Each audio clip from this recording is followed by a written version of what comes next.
Brigade صاحب ساری چیزیں اپنی جگہ جو ہے مذاکرات ہو جائیں گے، لیکن ابھی بھی تحفظات باقی ہیں، وہ ہیں شورٹی کے۔ اب دیکھیں کہ اسرائیل ابھی بھی لبنان کے اوپر حملے کر رہا ہے، وہاں پر بمباری کر رہا ہے، امریکہ کے کہنے کے باوجود، اور امریکی صدر کہہ چکے ہیں کہ ہم اگر اسرائیل کی سپورٹ نہ کریں وہ 2 گھنٹے بھی نہیں رہ سکتا، لیکن اس کے باوجود وہ بات نہیں مانتا، سنتا نہیں ہے، تو پھر کیا وجہ ہے کہ پھر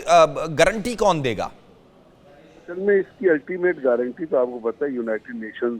سے اچیو کرنی ہے، وہ اس وقت ہونی جو مذاکرات مکمل ہوں گے۔ اب جس پوائنٹ آف ٹائم میں ہم کھڑے ہوئے ہیں ادھر تو ضرورت یہ سمجھ کی ہے کہ یہ تو اس کا مطلب ہے وہ پوری کی پوری جو امریکن لیڈرشپ ہے ان کی عزت کو بھی داغدار کر رہا ہے، ان کو بھی انسلٹ کر رہا ہے۔ اگر ایک اتنی بڑی جمہوریت، اتنی بڑی ڈیموکریسی جو اپنے آپ کو دنیا کا چیمپئن کہتے ہیں، اگر ایک چھوٹا سا ملک جو جس کو جیسے جے ڈی وینس نے کہا کہ آپ کی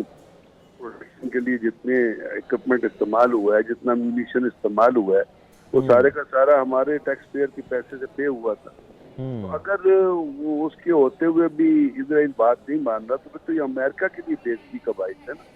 تو they have to do some, they have to stop it over, اور وہ اسٹاپ کر سکتے اس کو، یہ نہیں کہ کر نہیں سکتے۔ اگر میں تو سمجھتا ہوں کہ اگر اسرائیل باز نہیں آتا تو امریکہ کو 2 بم مار دینے چاہیے زمین کے اوپر، اور تاکہ اگر وہ اب اس کے بعد اگر اسرائیل نے چیزیں جاری رکھی تو امریکہ پھر آئی ایم شیور کہ ایران جو ہے وہ اسرائیل پہ حملہ کرے گا، اور یہی ہے جس ذریعے آپ سمجھتے ہیں کہ مذاکرات سیبوٹاج ہو جائیں گے۔ لیکن آج کی تاریخ میں جو کچھ، چونکہ وہاں پہ ٹیکنیکل وفود بھی موجود ہے اور وہاں پہ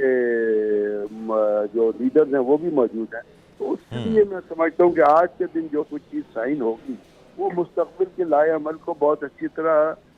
ڈیوائز کرے گی اور ان پیرامیٹرز کو آئیڈینٹیفائی کرے گی، اور اس کے بعد پھر کمپلشن بن جائے گی ایران کے اوپر اور امریکنز کے اوپر بھی کہ وہ کسی طرح اسرائیل کو روکے۔ اور اس چیز کو اب اس میں وہاں پہ جیرڈ کشنر بھی ہے جس کے بہت تعلقات ہیں اسرائیل کے ساتھ، وہ نیتن یاہو کا ذاتی دوست ہے۔ اگر اسرائیل حملے نہیں روکتا اس کا تو مطلب ہے دنیا یہ لے گی، اور میں بھی اور آپ بھی یہ لے گے کہ ان حملوں میں امریکنز بھی شامل ہیں، اور وہ چاہتے ہیں کہ جی لبنان کے اوپر حملے ہوتے ہیں، کہ اگر باوجود ٹرمپ کے کہنے کے باوجود کہ جی لبنان کے اوپر حملے رکنے چاہیے، اور قطر نے بھی اس کو ماڈریٹ بھی کیا ہے، اگر نہیں رکتے تو پھر تو اس کا کیا کنکلوژن آپ لیں گے؟ پھر کیا یہی آپ کو لگتا ہے کہ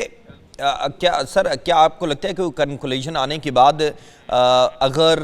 جو اسرائیل ہے وہ اپنی اشتعال انگیزی اور اپنی صہیونیت سے باز نہیں آتا تو پھر دوبارہ امریکہ جنگ میں جانا چاہے گا؟ نہیں، امریکن جنگ میں نہیں جائے گا، لکھ لیجئے میری بات، there is no option for war for America. America کی option for war is totally finished, اس لیے کہ اب اگر آپ نے دیکھا ہو تو امریکہ کے اندر کل ٹرمپ نے جو G7 میں اسٹیٹمنٹ دیا وہ بڑی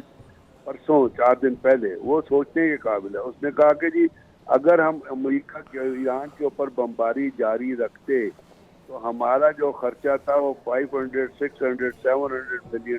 کے اوپر ہوتا ہے، جو 3 فگرز کوٹ کیے۔